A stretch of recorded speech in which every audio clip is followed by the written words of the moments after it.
छोटे छोटे ट्रांसफर, मामूली सी एंट्री और बस एक जीरो जोड़कर बना डाला करोड़ों का खजाना। देहरादून एयरपोर्ट पर तैनात एक अफसर ने ऐसा खेल खेला कि 3 साल तक किसी को भनक तक नहीं लगी। एयरपोर्ट का पैसा एयरपोर्ट पर खर्च नहीं हुआ, बल्कि शेयर मार्केट और म्यूचुअल फंड्स में बह गया। देहरादून का जॉली ग्रांट एयरपोर्ट, यात्रियों की भीड़, विमानों की गड़गड़ाहट और एयरपोर्ट की चमक दमक, लेकिन इस एयरपोर्ट के अंदर बैठा एक अफसर चुपचाप गढ़ रहा था करोड़ों का साम्राज्य। नाम राहुल विजय, पद senior manager finance, airport authority of India. काम एयरपोर्ट की फाइनेंशियल मैनेजमेंट, लेकिन असली काम था सिस्टम को अपने हिसाब से हिला कर रख देना। 2019 से 2022 तक उसने किया 232 करोड़ का खेला। खेल ऐसा कि न किसी को शक हुआ, न किसी ने रोका। राहुल विजय के पास थी एक चाबी, एयरपोर्ट के बैंक अकाउंट का अथॉरिटी, यानी पैसे की हर एंट्री, हर ट्रांसफर पर उसका कंट्रोल। उसने SBI बैंक में 3 अलग अलग फर्जी यूजर ID बना डाले।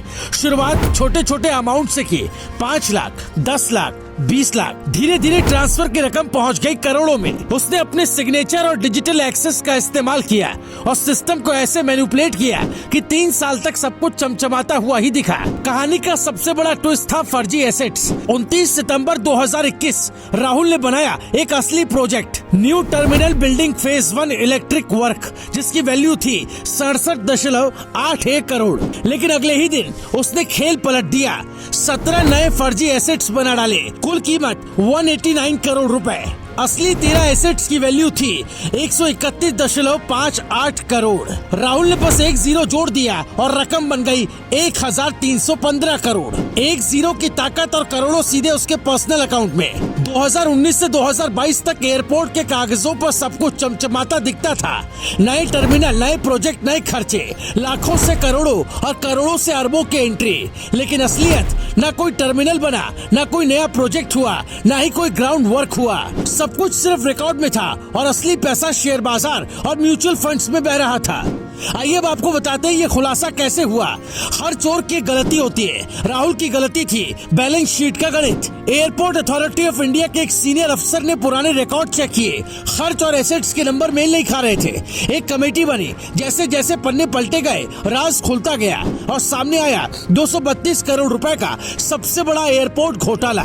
CBI ने राहुल को पकड़ा और कोर्ट में पेश किया। जज ने पूछा, इतनी बड़ी रकम कहाँ गई? राहुल विजय मुस्कुराया और बोला, स्टॉक मार्केट और म्यूचुअल फंड्स में। कोर्ट रूम में सन्नाटा छा गया। CBI ने कहा, अब जांच करनी होगी कि सच में पैसा कहाँ गया और कितना वापस मिल पाएगा। ये घोटाला सिर्फ एक अफसर का खेल नहीं था, ये एक सवाल भी है। 3 साल तक ऑडिट क्यों चुप रहा? बैंक सिस्टम ने अलर्ट क्यों नहीं किया? हेड ऑफिस ने फर्जी एसेट्स को बिना जांचे कैसे मंजूरी दी? यानी राहुल ने सिर्फ सिस्टम को नहीं बल्कि पूरे तंत्र को आईना दिखा दिया।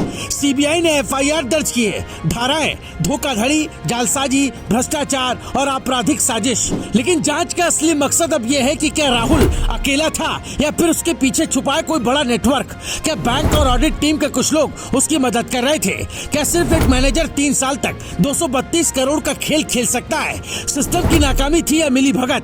क्या शेयर बाजार में लगाए गए करोड़ों कभी वापस मिलेंगे? और सबसे बड़े सवाल, क्या देश की एयरपोर्ट सुरक्षा और फाइनेंस सिस्टम इतनी आसानी से धोखा खा सकता है? देहरादून एयरपोर्ट से उड़ान भरनी थी सुरक्षा और विकास की, लेकिन यहाँ उड़ गया 232 करोड़ का खजाना। अब देखना यह है कि जांच की मंजिल कहां जाकर लैंड करती है और क्या सिस्टम अपने अंदर छिपे घोटालेबाजों को पहचान पाएगा। इस मुद्दे पर आपकी राय क्या है, हमें जरूर कमेंट कर बताएं। इस वीडियो को ज्यादा से ज्यादा शेयर करें। ब्यूरो रिपोर्ट, राय शुमारे।